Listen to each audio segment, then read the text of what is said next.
နဲ့ညီမညီများကို question မှာပြီးတော့ question မှာရမယ်အစီအစဉ်ဆက်သွားမှာဖြစ်ပါတယ်။ပရိသတ်ကြီးလက်ခုပ်တော်များအနေနဲ့အားနည်းနေပါတယ်ဗျာ။ဒီလိုမျိုးကျွန်တော်အနေနဲ့ကအတန်ပစုံတရားညမပါဝင်ပေးရရင်ကျွန်တော်ဒီရတဲ့ထားလို့မေတ္တာရပ်ခံလိုပါတယ်။အဲတော့ဒီပေကွေးကကျွန်တော်စိတ်ရှင်းရှင်းနဲ့ကျွန်တော်မိသားစု APP တို့ဒီအခမ်းအနားကိုကျွန်တော်ပြပြရှင်းရှင်းနဲ့ကျွန်တော်ပြီးဆုံးနေချင်လို့ပါတယ်။ဒါကြောင့်မို့ဒီတဲ့ကလေးကျွန်တော်မြင်နေကျွန်တော်မိကုန်းများမြင်တဲ့အချိန်မှာပြိတ္တတွေတီးခဲ့တဲ့ပြည်ကြီးနဲ့ကျွန်တော်လုံးဝအရှိအကြောင်းပြပြပါတယ်ဒီနေ့မိသားစုတွေပေါ်တဲ့ဒီလိုမျိုးကျွန်တော်လည်းဒီနေ့ခုနကတော့2019 CND Committee Culture ဖွဲ့ရတဲ့သူတို့ထုတ်ထားတဲ့ခုနဖြစ်ပါတယ်သူတို့ခုနCelebration စီစဉ်လို့စတင်လာဖြစ်ပါတယ်အားလုံးအားပေးလိုက်ကြရအောင်ခုတ်ကြည့်ပြီးတော့သူနိုင်ထားတဲ့ခုနကတော့ချင်းမီနေဒီဖုန်းတော်တော်တော်တိကအန်မာဟောတန်ခမ်းတော်မီရဲ့အထာနဲ့ဒီမောပြည်ချင်းသူ့မှာတော့စပန်ခုရှိပါတယ်ကျွန်တော်ချင်းလူကချာမနေထိုင်တဲ့အခါအင်္ဂလိပ်စကားနဲ့သုံးဆတဲ့ဟာကိုကောင်းကောင်းကိုမေးချင်ပါတယ်ကျွန်မကဟာစကားလေးကိုကြည့်တော့ပါမယ်လို့ကျွန်မရတဲ့နေ့ကတော့တဲ့လိုက်ဆုံးကြည့်ပေးတော့ပါမယ်ကျွန်မထင်တာတော့တခြားနိုင်ငံမှာနေပြီးတော့ကိုလူကိုစကားပဲပြောနေဘယ်လိုနဲ့ communicate မှာလဲဘယ်လိုနဲ့ communicate နိုင်ပါလဲနော်အဲ့ဒါတော့သူတို့စကားကိုပြောတာသူတို့နဲ့ communicate ကိုဖြစ်တယ်လို့ကျွန်မယုံကြည်ပါတယ်သူတို့ရဲ့စကားကိုအရင်ကြိုက်လို့သူတို့ရဲ့စကားကိုအရင်နဲ့မိုးပြောနေတာမျိုးမဟုတ်ဘဲနဲ့ကြောက်ကြောက်နားလည်မှုရှိအောင်ကြောက်ကြောက်ဆက်သွယ်မှုရှိအောင်ပြောတာဖြစ်တဲ့အတွက်ကျွန်တော်ကတော့တခြားနိုင်ငံမှာနေပြီးတော့တခြားဘာသာစကားပြောတာကမှားတယ်လို့ထင်ပါဘူးအဲ့ဒါကောင်းတဲ့ຢာလို့ထင်ပါပဲဒါပေမဲ့အဲ့လိုပြောလိုက်လို့ကိုယ့်ဘာသာစကားကိုမေ့သွားမယ်ဆိုတော့လုံးဝမဟုတ်ပါဘူးကိုယ့်ဘာသာစကားကလည်းနံပါတ်1ဖြစ်ပါတယ်နံပါတ်2မှာလည်းတခြားဘာသာစကားတွေလာပါတယ်အဲ့လိုပြောချင်ပါတယ်ဒီလိုပါခီလို့နာမည်ကမိကအနေနဲ့ထောက်ပြရတာကိုယ့်ရဲ့ထောက်ပြကအရာလေးမြည်ကြည့်ပါလေအဲ့ဒီထောက်ပြဖို့တော့ဘယ်လိုရကြမ်းလာကိုလုပ်ချင်ပါတယ်ဆိုတော့မြည်ဖြစ်ပါတယ်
ကျေးဇူးများတင်ပါတယ်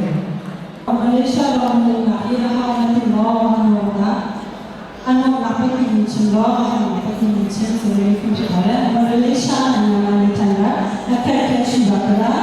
အခက်အခဲရှိရင်ရှိရတဲ့နဲ့ချက်နဲ့ပြီးတော့ပြောရှင်မှုနဲ့ချက်ကိုပြောပြနေဖြစ်ပါတယ်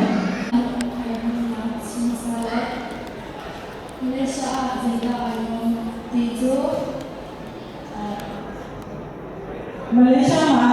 ပြောရှင်တဲ့အရာတွေရှိပါတယ်အဲ့ဒီပြောရှင်တဲ့အရာတွေကတော့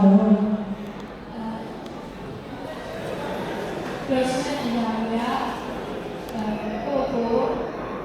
လုံးပြောစားတဲ့နေတာဒါတူ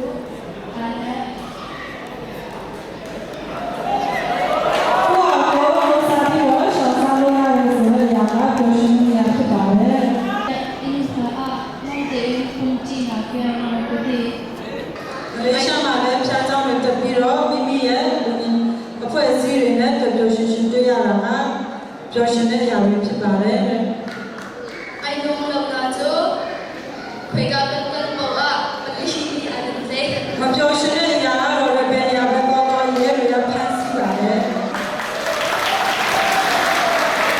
ကျေးဇူးများတယ်ပါလေ အလားမစ္စတာရဲ့ရွေးချယ်လိုက်တဲ့မိခွန်းကတော့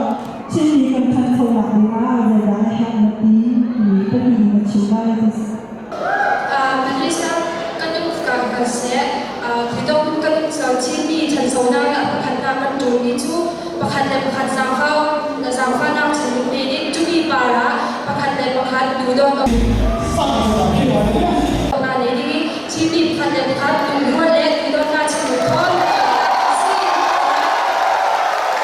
ကျေးဇူးပါတော့မလေးရှားမှာနေထိုင်ရခါလေတရားနဲ့တရားလေးစားရန်ဒီကူရှိပြီးတော့အများအားဖြင့်တော့ဒီဖို့ကမလေးရှားမှာနေထိုင်တဲ့ချင်းလူတွေကတော့ရည်ကြီးပါတယ်ဆိုတော့ဒီလိုပါမယ်။မြေခွန်များကို